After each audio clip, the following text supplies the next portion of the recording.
محترم سامعین ناظرین کرام، آپ دیکھ رہے ہیں NCERT سیریز۔ اس سیریز میں اب ہم دیکھ رہے ہیں افسانہ، اور یہ آخری افسانہ ہے احمد ندیم قاسمی کا۔ آپ سبھی کا بہت بہت شکریہ کہ آپ اپنی محبتوں سے نواز رہے ہیں۔ اسی طرح اپنی محبتوں سے نوازتے رہیے، اور اس ویڈیو کو آپ اپنے ضرورت مند دوستوں تک ضرور بھیجتے رہیں۔ چلیے آئیے دیکھتے ہیں افسانہ۔ پہلے اس کا خلاصہ، پھر پورا افسانہ آپ کی خدمت میں پیش کیا جائے گا۔ افسانہ سلطان، یہ احمد ندیم کا افسانہ ہے، جس میں غربت، معصومیت اور نفسیاتی محرومی کی ایک دلخراش داستان بیان کی گئی۔ سلطان کی دنیا اندھیرے اور حقیقت کے درمیان ہے۔ نابینا دادا کی آنکھیں ایک کم سن بچہ ہے جو اپنے دادا کا واحد سہارا اور رہبر ہے۔ سڑکوں کی خاک اور بھیگ ان کی زندگی محض زندہ رہنے اور ایک وقت کی روٹی کے حصول تک محدود ہے۔ چھینا گیا بچپن اس میں دکھایا گیا ہے۔ یہ محض غربت کی کہانی نہیں، بلکہ حالات کے بوجھ تلے دبے ایک معصوم بچپن کا نوحہ ہے۔ اس کے کردار کچھ یوں ہیں آپ کے سامنے۔ سلطان خود جو اس کے نام سے یہ افسانہ ہے، وہ ایک کردار ہے، ایک پیشاور بھیکاری بچہ جو سڑکوں پر دادا کے لیے پھرتا ہے۔ معصوم، حساس اور حالات کا مارا ہوا وہ بچہ جو سڑک کی تلخیوں کے باوجود کھیل کود کی فطری خواہش رکھتا ہے۔ اس کے بعد دادا، سخت گیر، غصے والا اور بات بات پر پوتے کو ڈانٹنے والا، لیکن حقیقت میں اندرون خانہ پوتے کا محافظ ہے۔ غربت اور نابینا پن اسے تلخ بنا دیا، مگر اس سختی بھی جو ہے دراصل سلطان کے لیے ایک ڈھال ہے۔ اور ایک ہے خالہ زیبو، جو کیسے بنی وہ آگے ہم افسانے میں دیکھیں گے کہ کیسے ہوا کہ ان کی بیٹے کی رد کے لیے ان سے دعا کی، اور پھر اس کے بعد ان ان کا ٹھکانہ معلوم کیا، اور نہ معلوم ہونے پہ انہیں اپنے گھر رکھ لیا۔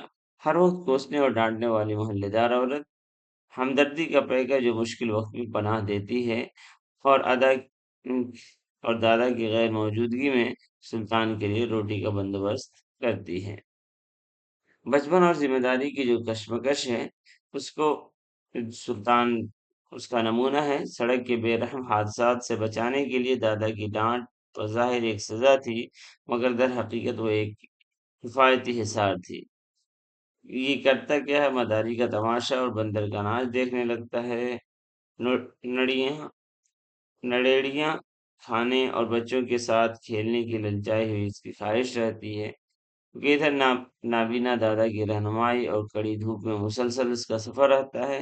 اپنے دادا کے ساتھ سفر کرتا ہے، دادا کی ڈانٹ اور پیٹ کی آگ بجھا دادا کی ڈانٹ سنتا رہتا ہے، اور پیٹ کی آگ بجھانے کی اس کی مجبوری ہے جو اس کے ساتھ چلتا رہتا ہے۔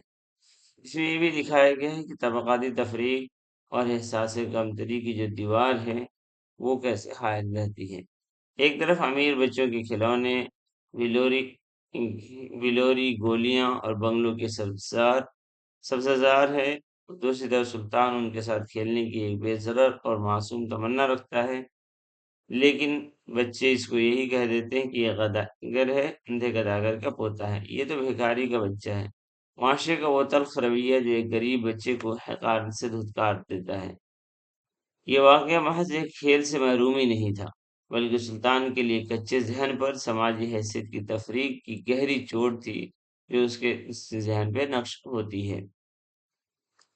دادا ہمیشہ جو ہے وہ اپنے ہاتھ سے اس کے سر کو پکڑا رہتا تھا اور چلتا رہتا تھا۔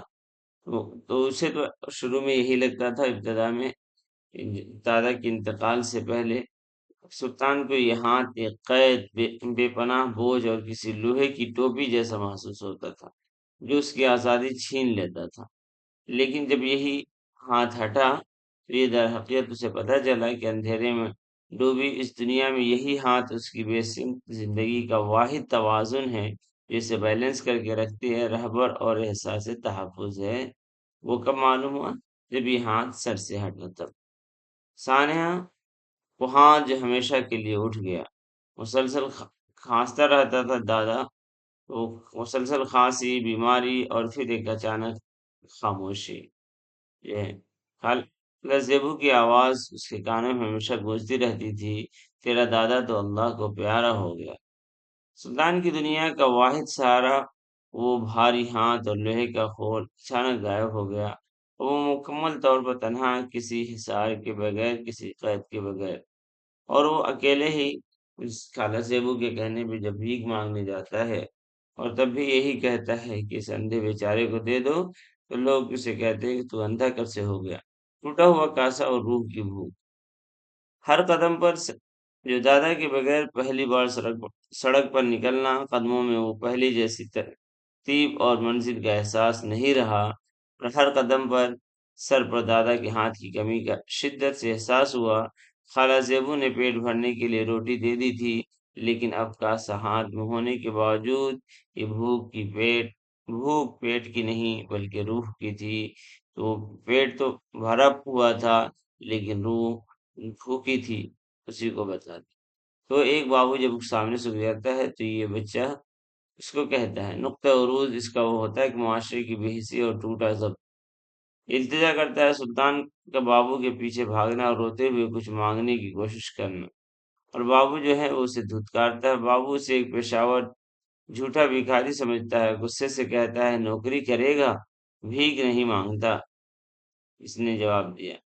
بغاوت، جذبات کے شدید دباؤ میں سلطان کا اپنا کاسا زمین پر پٹک دینا، یہ محض ایک پیالے کا ٹوٹنا نہیں بلکہ سماج کی دی ہوئی بھکاری کی شناخت سے بغاوت تھی اسے۔ بابو جی سے کیا کہتا ہے، بابو جی خدا آپ کا بھلا کرے، خدا آپ کو بہت بہت دے، کیا آپ ذرا دور تک میرے سر پر ہاتھ رکھ کر چل سکیں گے؟ یہ محض ایک مکالمہ نہیں، ایک یتیم بچے کی نفسیاتی چیخ ہے۔ وہ روٹی یا پیسے نہیں مانگ رہا، وہ اس بوجھ اور شفقت کی تلاش میں ہے جس نے اسے دنیا کی ٹھوکروں سے محفوظ رکھا ہوا تھا۔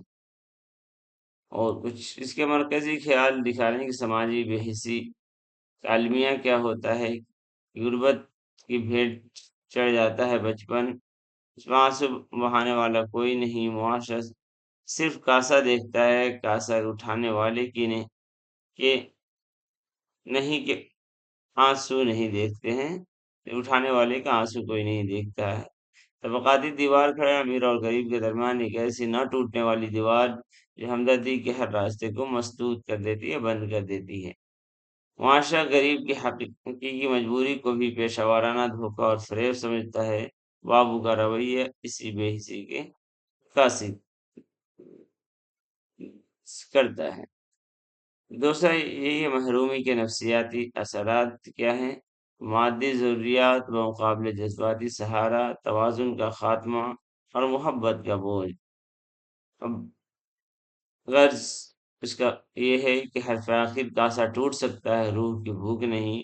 محمد ندیم قاسمی کا یہ افسانہ ہمارے ارد گرد موجود اس طرح حقیقت سے روشناس کراتا ہے کہ غربت صرف پیٹ خالی نہیں رکھتی بلکہ روح کو بھی یتیم کر دیتی ہے۔ ہمارے آس پاس آج بھی کتنے سلطان ایسے ہیں جنہیں ہمارے سکوں یہ حقارت کی نہیں بلکہ محض ایک ہمدردانہ لمس، شفقت اور سر پر رکھے جانے والے ہاتھ کی ضرورت ہے، جو اسے انہوں نے دکھایا۔ یہ رہا خلاصہ، آئیے دیکھتے ہیں مکمل افسانہ۔ مکمل افسانہ جو ہے ان کے افسانے مجموعہ گھر سے گھر تک جو ہے اس میں شامل ہے۔ یہ ان کا افسانہ ہے، گھر سے گھر افسانے مجموعہ ہے محمد ندیم قاسمی صاحب کا۔ اس میں یہ آپ کو چودھری محمد صادق کے نام، جو میرے بڑے عزیز دوست ہیں اور مولانا مودودی کے بڑے معتقد ہیں، یہ آپ کو نظر آ رہا ہوگا 9 نمبر پہ ان کا افسانے مجموع، افسانہ سلطان۔ آئیے افسانے کو دیکھتے ہیں۔ سلطان، دادا کے بائیں پنجے میں سلطان کی کھوپڑی تھی اور دائیں میں لاٹھی، جو پیڑی کے پکے فرش پر ٹھن ٹھن بجے جا رہی تھی۔ سلطان ذرا سا رکا تو دادا جلدی سے بولنے لگا، ہے بابو جی اندھے فقیر کو؟ نہیں نہیں دادا، سلطان بولا، بابو نہیں ہے، مداری کا تماشا ہو رہا ہے۔ تیرے مداری کی؟ گالی کو مکمل کرنے سے پہلے ہی دادا پر کھانسی کا دورہ پڑا اور وہ سلطان کے سر پر کھڑے رکھے ہوئے ہاتھ کو اپنے سینے پر رکھ کر کھانسی کے لیے ایک لمبے چکر میں ڈوب گیا۔ جب تک دادا کی سانس معمول پر آئی، سلطان مداری کی ٹوکری کے نیچے رکھے ہوئے چیتڑوں کو سفید براق رنگ کے دو موٹے موٹے کبوتروں میں بدلتا دیکھ چکا تھا۔ دادا نے اپنا بایاں بازو ہوا میں پھیلا کر پوچھا، کہاں گیا تم؟ سلطان نے فوراً اپنا نصر دادا کے پنجے میں تھما دیا اور وہ پیڑھی پر چلنے لگے اور وہ پٹ اور وہ پٹری پہنچ چلی پیڑ چلنے لگی۔ ایک جگہ دادا کی لاٹھی بجلی کے کھمبے سے ٹکرائی تو کھمبا بج اٹھا اور سلطان بولا، دادا کھمبا کیسا؟ بولا، ہاں۔ دادا رک گیا اور کھمبے کو ایک بار پھر بجانے کی کوشش کی مگر نشانہ چوک گیا۔ کھمبے بولتے ہیں، لے ذرا سا بجا لے۔ سلطان نے دادا کی لاٹھی کھمبے پر ماری اور دادا بولا، دیکھا، جب میں تمہاری طرح چھوٹا سا تھا تو دیر دیر تک کھمبوں پر کان رکھے کھڑا رہتا تھا۔ اب ان دنوں تمہارے کھمبوں میں انگریزی بولتی تھی۔ پھر دادا نے میمو کی نقل کی، یو گڈ، یو بیڈ، میں بولتی تھی کھمبوں میں؟ سلطان حیران رہ گیا، آج کل کون بولتا ہے دادا؟ پھر ایک دم سلطان کا لہجہ بدلا اور اس نے سرگوشی میں دادا سے کہا، دو بابو آ رہے ہیں دادا۔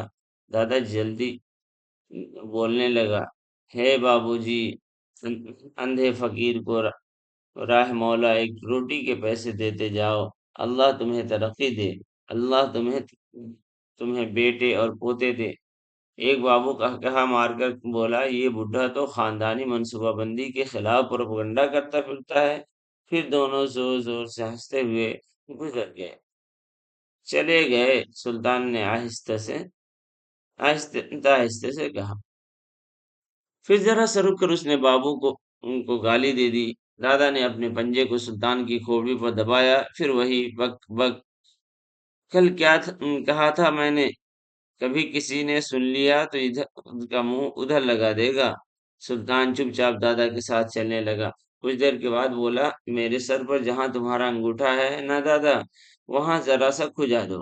دادا نے اپنا انگوٹھا سلطان کی کنپٹی پر زور سے رگڑا۔ سلطان خاصی دیر کے بعد دادا بولا، کیا بات ہے؟ آج تو تم کہیں رکتے ہی نہیں، آج بابو لوگ کہاں چلے گئے؟ مر گئے، سلطان نے جواب دیا۔ پھر یکا یک رک گیا اور بولا، آج کون سا دن ہے دادا؟ میں کیا جانوں بیٹا، دادا بولا، تم دن یاد رکھا کرو نا، میرے لیے تو دن رات دونوں برابر ہیں۔ دادا نے ذرا سا رک کر سوچا، پھر بولا، پرسوں تم مجھے نیلا گنبد کی مسجد لے گئے تھے نا؟ پرسوں جمعہ تھا، اس حساب سے تو آج اتوار ہے۔ بیگڑا گرک ہو اس اتوار کا، آج تو بابو لوگ اپنے گھروں میں بیٹھے بیوی بچوں سے کھیل رہے ہوں گے۔ سلطان دم بخود کھڑا رہ گیا جیسے کوئی زبردست حادثہ ہو گیا ہے۔ اچانک ٹن کی آواز آئی، کسی راہ چلتے نے سلطان کے ہاتھ کی کٹورے میں ایک پیسہ ڈال دیا تھا۔ کچھ ملا؟ کیا ملا؟ دادا نے پوچھا۔ ایک پیسہ ہے، سلطان بولا، چھوٹے والا، نئے والا۔ دادا نے اپنا پنجہ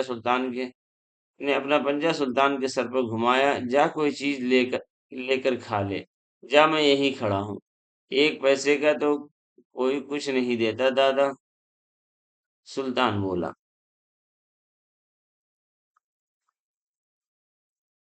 جی، سلطان بولا، دو تین ہوں گے تو گنڈیری کھاؤں گا۔ دادا نے سلطان کے سر پر سے ہاتھ اٹھا کر جیب میں ڈالا، لے، یہ دو نئے پیسے کل کے بچے رکھے ہیں، کوئی چیز کھا لے، تو نے صبح سے کچھ کھایا بھی نہیں، بچوں کو تو بڑی بھوک لگتی ہے، جا۔ سلطان نے پیسے لے لیے تو دادا بولا، جلدی سے آ جا۔ اچھا میں یہی کھڑا ہوں، کہاں کھڑا ہوں میں؟ ذرا سا بائیں کو ہو جا دادا، سلطان نے دادا کا ہاتھ پکڑ کر کہا، کھمبے کے ساتھ لگ جا۔ دادا کھمبے سے لگ کر کھڑا ہو گیا، وہ دیر تک یوں ہی کھڑا رہا، پھر وہ کھمبے پر کان رکھ کر جیسے کچھ سننے لگا اور مسکرانے لگا۔ یکایک وہ چونک سا اٹھا اور سلطان کو پکارنے لگا، سلطان، سلطان، اے سلطان! پھر وہ اسے گالی دینے لگا۔ او حرامزادے سلطان، تم کہاں جا کر مر گیا؟ تو کہاں جا کر مر گیا؟ کوئی جواب نہ پا کر وہ ادھر ادھر گھوم کر بولا، اے بھائی خدا کے بندو، میرا چھوٹا سا پوتا ادھر کہیں سے پیسے دو پیسے کی کوئی چیز لینے گیا ہے۔ سلطان نام ہے، کہیں ٹانگے موٹر کے نیچے تو نہیں آ گیا بد نصیب کی اولاد؟ پھر وہ چلایا، او سلطان! آیا دادا؟ دور سے سلطان کی آواز آئی، مگر زور سے چیخنے کی وجہ سے دادا کی کھانسی چھوٹ گئی۔ دادا کی سانس معمول پر آنے لگی تو اس نے پلٹ کر جیسے کھمبے سے پوچھا، کہاں مر گیا تھا تم؟ سلطان نے دادا کا بایاں ہاتھ اٹھا کر اپنے سر پر رکھ لیا۔ دادی تماشا دیکھ رہا تھا، پیٹ سے گولے نکال رہا تھا۔ دادا نے اپنے پنجے کو سلطان کی کھوڑی پر یوں دبایا جیسے اسے اوپر اٹھا لے گا۔ چل گھر چل، وہاں میں تجھے مداری کا تماشا دکھاؤں۔ حرام زادے، یہ نہیں سوچا کہ میں اندھا اپاہج یہاں رستے میں کھڑا ہوں؟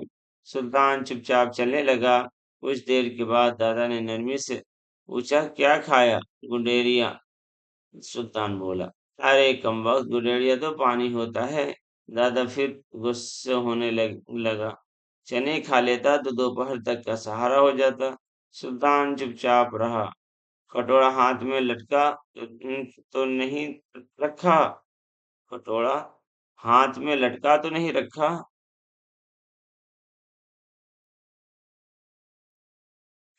دادا نے پوچھا۔ نہیں دادا، سلطان بولا۔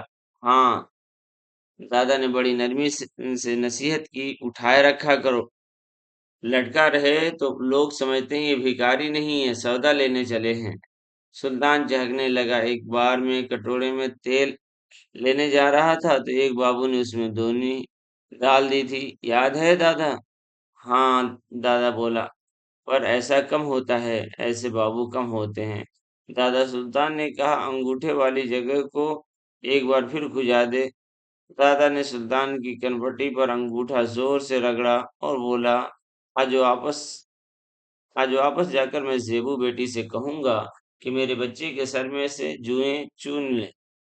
تم بھی اس کا کوئی کام کر دینا، بالٹی بھر لانا نل سے۔ اچھا اچھا، سلطان نے جواب دیا۔ گھر واپس آ کر جب سلطان دادا کو کھٹولے کے پاس لاتا تو کہتا، لے دادا بیٹھ جا۔ دادا کو کھٹولے کے پاس لگا دیتا اور وہ سلطان کے سر پر سے ہاتھ اٹھا کر کھٹولے پر بیٹھ جاتا۔ سر پر سے دادا کا ہاتھ اٹھتے ہی سلطان کو یوں محسوس ہوتا جیسے ایک دم وہ ہلکا پھلکا ہو گیا ہے اور اس کے پاؤں میں لوہے کے گولوں کی جگہ ربڑ کے پہیے بندھ گئے ہیں۔ وہ چپکے سے چھپریا میں سے نکل آتا، پھر خالہ زیبو کی آنکھ بچا کر بھاگ نکلتا اور بنگلوں سے گھرے ہوئے میدان میں پہنچ جاتا جہاں امیروں کے بچے کرکٹ کھیلتے تھے اور غریبوں کے بچے انہیں گیند اٹھا کر دیتے تھے۔ پھر جب وہ میدان خالی کر دیتے تھے تو ویرو، ساموں، چپراسیوں اور مہتروں کے بچے بلور بلور کی گولیاں کھیلتے تھے۔ ایک بار سلطان نے بھی اس کھیل میں شامل ہونے کی کوشش کی تھی، چند روز تک کھیلا بھی تھا، مگر پھر ایک دن مہتر کے لڑکے نے انکشاف کیا تھا کہ سلطان تو اندھے بھکاری کا بچہ ہے، جب سے اسے کھیل میں شامل نہیں کیا جاتا تھا۔ البتہ جب کوئی بچہ بلوری کی گولی بہت دور پھینک بیٹھتا تو سلطان لپک کر یہ گولی اٹھا لاتا تھا اور مالک کے حوالے کرنے سے پہلے اسے چند بار انگلیوں میں گھما لیتا تھا۔ ایک بار دادا کے سامنے دیر تک سار سار رو کر اس نے چند پیسے حاصل کر لیے تھے اور اسے بلوری کی گولیاں خرید لایا تھا، مگر جب میدان میں پہنچا تھا اور بچوں نے اس کے ہاتھ میں گولیاں دیکھی تو یہ کہہ کر اس پر جھپٹ پڑے تھے کہ یہ تو ہماری گولیاں ہیں، اور بھلا بھکاریوں کے بچوں کے پاس بھی کبھی گولیاں ہوئی ہیں؟ وہ اس دن خوب پاؤں پٹک پٹک کر رویا تھا، مگر دوسرے دن پھر میدان میں جا نکلا تھا۔ ایک بار میدان میں آنے کے بعد اسے واپس گھر جانے سے ڈر لگتا تھا کہ کہیں دادا پھر سے اس کے سر کو اپنے سوکھے ہاتھ میں جکڑ کر اسے سڑک سڑک نہ لیے پھرے۔ اسے معلوم تھا کہ صبح کو آنکھ کھولتے ہی اسے دادا کے ساتھ گداگر نے نکل جانا ہوگا، اس لیے کھٹولے سے اٹھتے ہی اسے ایسا لگتا جیسے اس نے پتھر کی ٹوپی پہن لی ہے۔